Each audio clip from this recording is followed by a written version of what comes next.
Hello, hello, donc c'est reparti dans la partie 2. Alors, elle consiste à lire dans la lecture de ce livre 365 jours pour découvrir la Bible, voilà. Mais comme dans la première partie, j'avais pas terminé, je vais juste lire encore 2-3 versets et ensuite on rebondit directement sur le livre. Donc là maintenant, on est toujours dans Jean chapitre 15, verset 26. Quand sera venu le défenseur que je vous enverrai de la part du Père, l'Esprit de la vérité qui vient du Père, il rendra témoignage de moi. Donc on parle du Saint-Esprit. Et vous aussi, vous me rendrez témoignage parce que vous êtes avec moi depuis le début. Donc ça veut dire en fait que la vie d'un chrétien, le but d'un chrétien, c'est de rendre témoignage de Jésus-Christ. Voilà. Donc si tu ne parles pas de Jésus-Christ, c'est problématique. Ce que je voulais dire. C'est problématique, oui. Par exemple, tu es en Europe, tu es en France, voilà, des choses comme ça. C'est sûr qu'il y a d'autres circonstances, par exemple dans les pays où les chrétiens sont persécutés, alors ils vivent leur foi d'une manière différente. Mais c'est vrai aussi que le Seigneur a dit celui, et c'est pour ça qu'ils se battent, hein, ils se battent réellement, parce que Dieu dit aussi que celui qui aura honte de lui devant les hommes, il aura honte aussi devant le Père. Voilà pourquoi est-ce que les chrétiens persécutés, franchement, respect. Parce que ce n'est pas facile. Ils endurent énormément de choses, mais ils continuent à parler de Christ, ils continuent à porter Christ, ils continuent à témoigner de leur amour de Jésus, malgré les combats, malgré la persécution. Ça n'est pas facile, mais Dieu les connaît et Dieu les aime. Et nous aussi, portons-les dans nos prières, ne les oublions pas.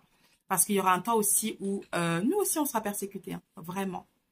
Donc, et eux, ils prient aussi pour nous. Vous imaginez un peu? Nous qui sommes libres. Bon, on sait que la persécution, elle est, pour l'instant, elle est cachée, elle existe, mais elle n'est pas aussi virulente que dans les pays où nos frères et sœurs, nos bien-aimés sont persécutés.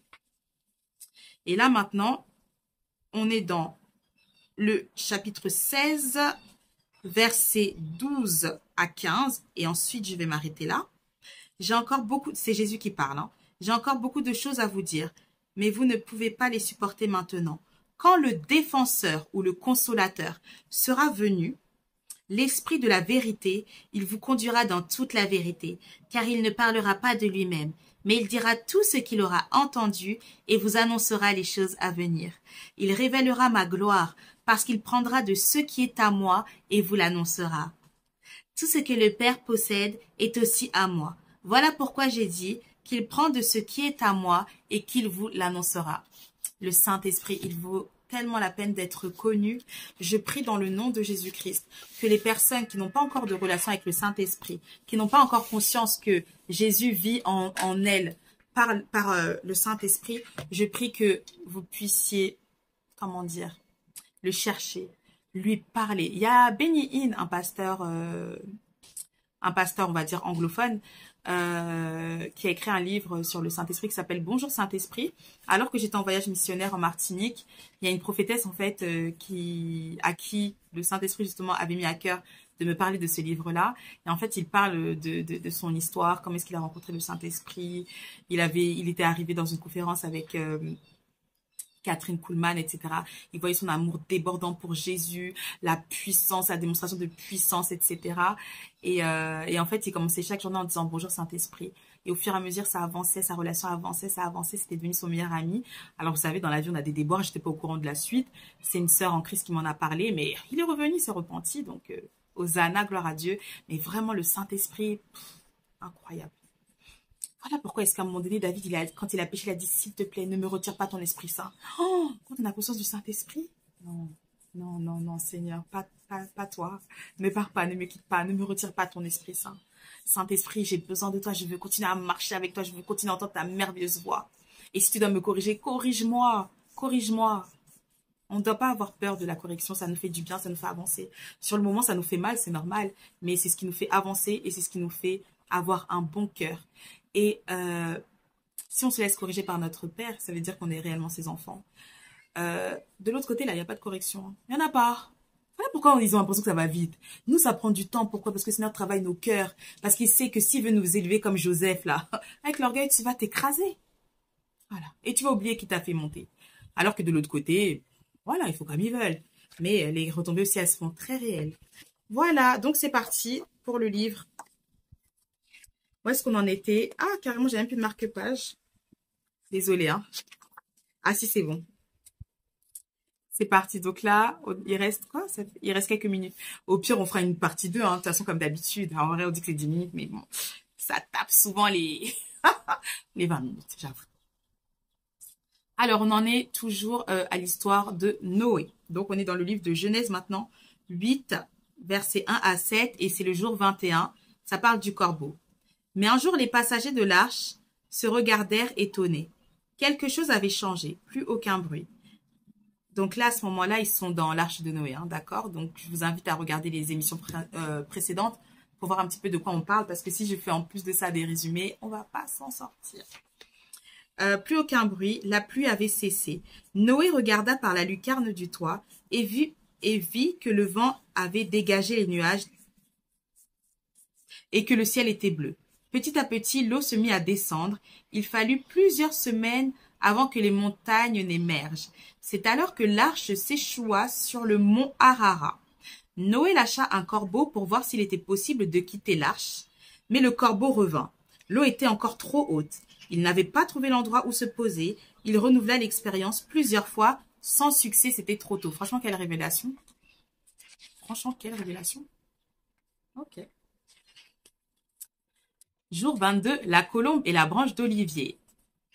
Genèse 8, versets 8 à 11. Ah, la colombe, symbole du Saint-Esprit. Hein. Euh,